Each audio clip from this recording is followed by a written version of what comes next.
जय हिंद दोस्तों, इस वक्त मैं मौजूद हूँ 171 मानकुर शिवाजी नगर विधानसभा में।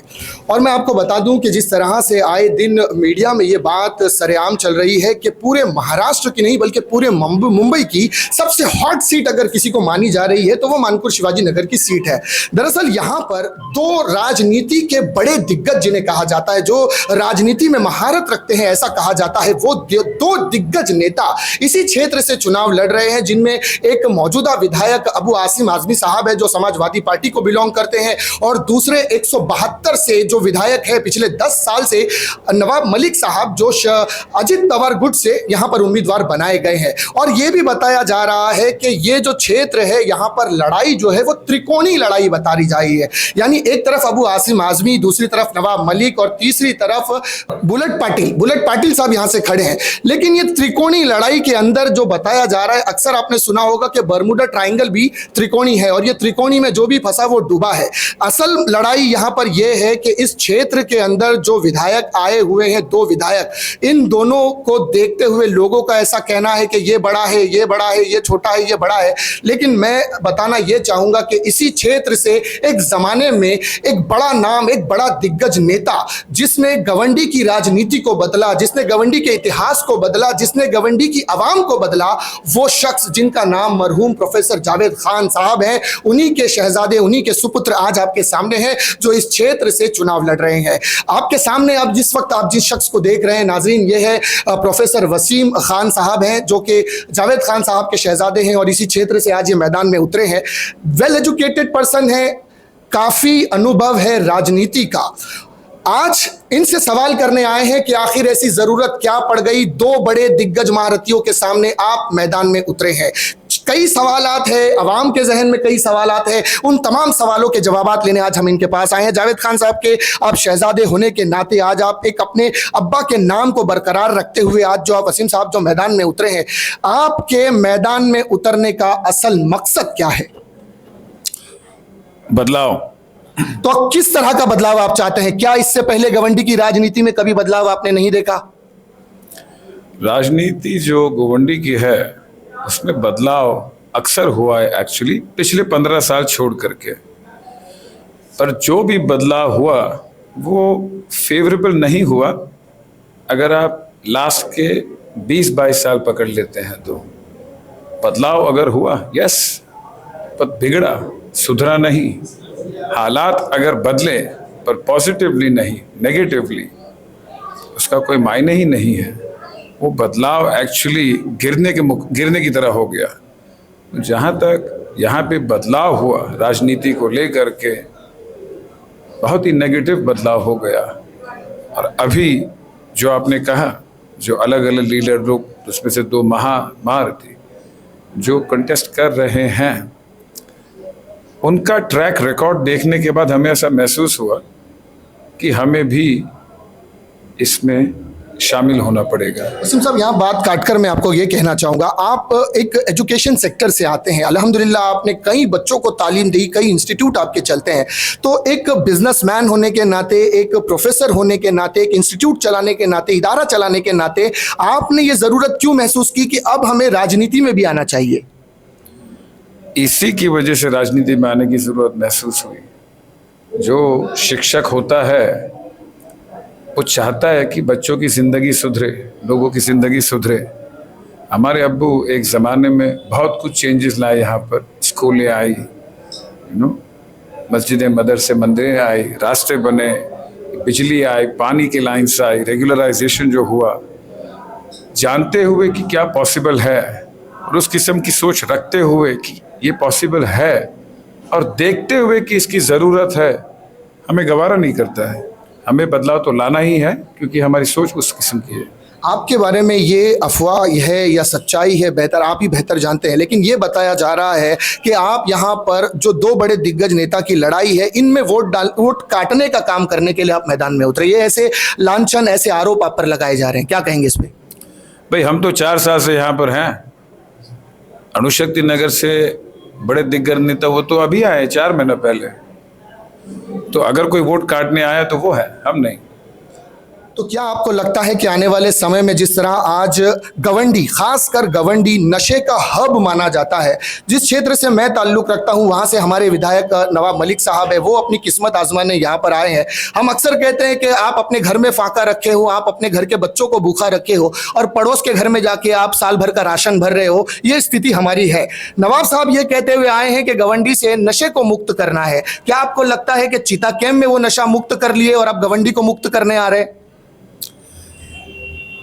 ये सच्चाई तो मुझसे बेहतर आप जानेंगे, पर इतना ज़रूर कह सकता हूँ कि उन दोनों के मुकाबले कई ज़्यादा बेहतर काम मैं कर सकता हूँ, क्योंकि हमारा दिल सच्चा है, हम पढ़े लिखे हैं, कलम की ताकत है हमारे पास। एंड जहाँ तक उन दोनों की बात रही, ट्राइड एंड टेस्टेड है। 15 साल से विधायक हमारे यहाँ पर वो रह चुके हैं और वहाँ पर 10 साल विधायक रहे और वो मंत्री भी रह चुके हैं, इंक्लूडिंग माइनॉरिटी। तो जो वो किए हैं उसके हिसाब से आगे भी वही करेंगे। और हमारी सोच ये है कि वो काम जैसा भी हो इनफ नहीं है, बहुत ज़्यादा सुधार लाने की ज़रूरत है यहाँ पर एक्चुअली। बिल्कुल, गवंडी के अंदर अगर हम डेवलपमेंट की बात करें तो दूर दूर तक नजर नहीं आता। तो आप किन मुद्दों को लेकर गवंडी की जनता, गवंडी की आवाम, गवंडी की महिला, गवंडी के युवाओं के पास पहुंचेंगे और उनके दिल तक आप अपना कैसा मैसेज पहुंचाएंगे?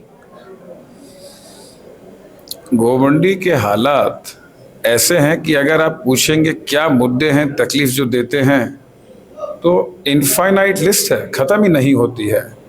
अगर आप पूछो यहाँ पर क्या ठीक है, कुछ चीज़ें हैं ठीक, जैसे कि लोगों के बीच में प्यार, हिंदू मुसलमान यूनिटी, यहाँ पर दोस्तों में जो दोस्ती रहती है 25-25 साल मेंटेन्ड, कई सारे दोस्त, जो भाईचारगी इस हमारे गोमंडी इलाके में है उसका जवाब नहीं, जो प्यार इन लोगों के दिल में है उसका जवाब नहीं।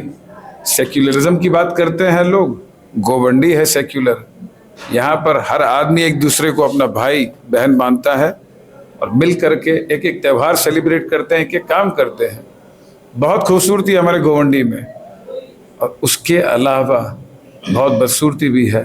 नशे की बोलिए, डंपिंग ग्राउंड की बोलिए, SMS की बोलिए, पढ़ाई लिखाई की बोलिए, सेहत की बोलिए, क्राइम की बोलिए, it's infinite the list. Waseem साहब, कल जब आपको निशानी मिली तो एक बात ये भी बहुत लोगों ने वायरल करी और बहुत लोगों के बीच में आई कि आपकी जो निशानी है लिफाफा, आप वोट जो है वो लिफाफे के बेस पे मांगेंगे, ऐसा भी कुछ लोगों का कहना है। सच है, हमारे लिफाफे में है एक पैगाम, हमारे लिफाफे में है जो खोलेगा तो उसे मिलेगा शिक्षा, उसे मिलेगी सेहत, उसे मिलेगी बेहतर लाइफ, उसे मिलेगी साफ हवा, उसे मिलेगी लंबी जिंदगी, उसे मिलेंगे अच्छे शाम को बैठने के नुक्कड़ के एरियाज, उसे मिलेंगे प्लेग्राउंड्स, उस किस्म की चीज़ें। और यहाँ का सबसे बड़ा मुद्दा SMS कंपनी, इस विषय में आपने क्या प्लान किया है? अगर आपको जीत मिलती है, लोग आपका समर्थन करते हैं, तो क्या SMS कंपनी यहाँ से हटेगी, ऐसा आश्वासन देंगे आप? गारंटी देता हूँ और बता देता हूँ क्यों। क्योंकि हमें कांग्रेसी महाविकास आघाड़ी की गवर्नमेंट बनेगी, हमारे ही दोस्त हैं, पूरी की पूरी मदद मिलेगी हमारी सोच को लेकर के। कांग्रेस पार्टी की सोच उम्दा है, आलीशान है। SMS कंपनी गवर्नमेंट के कॉन्ट्रैक्ट के बलबूते पे यहाँ पर है और वो कॉन्ट्रैक्ट टर्मिनेट किया जाएगा कुछ ही महीनों के अंदर। SMS company is gone. आप लाइए हमें और देख लीजिए, 1 साल में कहता हूँ डंपिंग ग्राउंड के लिए, SMS कंपनी के लिए तो उतना भी समय नहीं लगेगा। वो कॉन्ट्रैक्ट होने वाला है टर्मिनेट। और SMS कंपनी वालों को कहूँगा, ये कोई पर्सनल दुश्मनी नहीं है आपसे, ये हमारे दोस्तों के प्यार के लिए हम कर रहे हैं भाई। एजुकेशन सेक्टर से आप आते हैं, गवंडी के अंदर एक डिग्री कॉलेज नहीं, तो क्या आप अपने आने वाले समय में अगर आप जीत जाते हैं तो गवंडी की जनता को एक ऐसा कॉलेज देंगे जहां हमारी बच्चियां हिजाब के साथ अपने शरीयत के दायरे में रहते हुए अपनी तालीम हासिल कर सकें? क्या गवंडी की जनता को ऐसा कॉलेज दे सकते हैं आप? पढ़ाई लिखाई का मजहब और कास्ट से कुछ लेना देना ही नहीं है। हर आदमी को पूरा हक है उसके मजहब, उसके कास्ट, उसके बिलीफ में बिलीफ रखना। यहाँ पर कॉलेज आएगी, गवर्नमेंट एडेड कॉलेज होगी, यहाँ पर पढ़ाई की जाएगी लड़कों और लड़कियों की दोनों। यहाँ पर ITI डिप्लोमा सेंटर्स आने वाले हैं, क्योंकि एक गरीब आदमी के लिए इस दुनिया में ऊपर आने का एक ही रास्ता है। पढ़ाई लिखाई के बाद आप इंटरव्यू में जाएंगे नौकरी के लिए, तो अमीर हो या गरीब फर्क नहीं पड़ता है, उसने क्या पढ़ाई लिखाई की और इंटरव्यू कैसा दिया उससे फर्क पड़ता है। तो कॉलेज नहीं, कॉलेजेस आएंगी, अस्पताल आएंगे एक आधा, इस किस्म की चीजें लाई जाएगी यहाँ पर विदाउट फेल। बस नाजरीन, ये थे प्रोफेसर वसीम जावेद साहब जिन्होंने अपनी बातों को रखा। मैं कल इनसे मिला था, कल इनसे मेरी गुफ्तगू हुई थी और इनके बातों का लुब्बे लुबाब ये निकला जो मैंने समझा है। एक चंद लम्हों में, अगर चंद जुमलों में मैं कहना चाहूँ तो वो ये होगा कि अपने हर एक लफ्ज़ का आईना हो जाऊँगा, अपने हर एक लफ्ज़ का आईना हो जाऊँगा, उनको छोटा कह के मैं कैसे बड़ा हो जाऊँगा।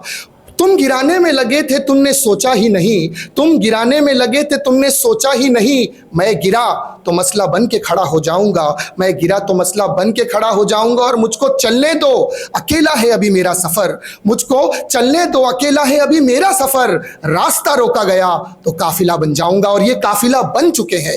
इसलिए बाहर जो भीड़ है, ये बाहर आप कार्यालय के बाहर जो भीड़ देख रहे हैं, ये किसी पैसे में बुलाई गई भीड़ नहीं है। ये वो लोग हैं जो इनके मरहूम वालिद जावेद खान साहब से मोहब्बत करते थे, उन्होंने अपना समय गुजारा है। यहाँ एक चाचा बैठे हैं, आप इनकी उम्र देख सकते हैं, ये वसीम साहब के वालिद मोहतरम की उम्र के हैं और उन्हीं के साथ इन्होंने काम किया। ये जितने लोग आप पीछे देख रहे हैं, ये जावेद खान साहब के साथ कांधे से कांधा मिलाकर चलने वाले लोग थे।